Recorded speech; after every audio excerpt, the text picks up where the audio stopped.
ஒரு முயல் ஜாலியாக விளையாண்டுக்கு இருந்துச்சான்.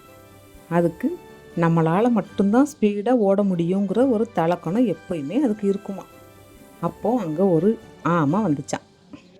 அந்த முயல் ஆமையை வம்பு இழுத்துச்சான். வா, உனக்கு எனக்கும் ஒரு ரன்னிங் ரேஸ் வைக்கலாம் அப்படின்னு சொல்லி கூப்பிட்டுச்சான். அங்கே உள்ள மற்ற மிருகங்கள்லாம் சேர்ந்து ஆமைக்கும் முயலுக்கும் ரன்னிங் ரேஸ் வச்சாங்களாம்.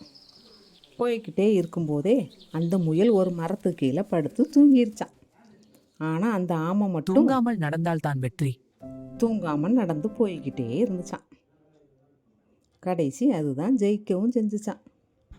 அந்த ஆமை சொல்லிச்சான், வேகம் முக்கியம் இல்லை, விவேகம்தான் முக்கியம்னு சொல்லிச்சான். அந்த முயலும் தன்னோட தவறை உணர்ந்துச்சான். அதுக்கப்புறம் அந்த முயலும் ஆமையும் நல்ல நண்பர்களாயிட்டாங்களாம். 2 பேருமே சேர்ந்து நல்லா ஹாப்பியாக விளையாடுவாங்களாம். இந்த கதை பிடிச்சிருந்துச்சுன்னா லைக் பண்ணுங்கள், சப்ஸ்கிரைப் பண்ணுங்கள்.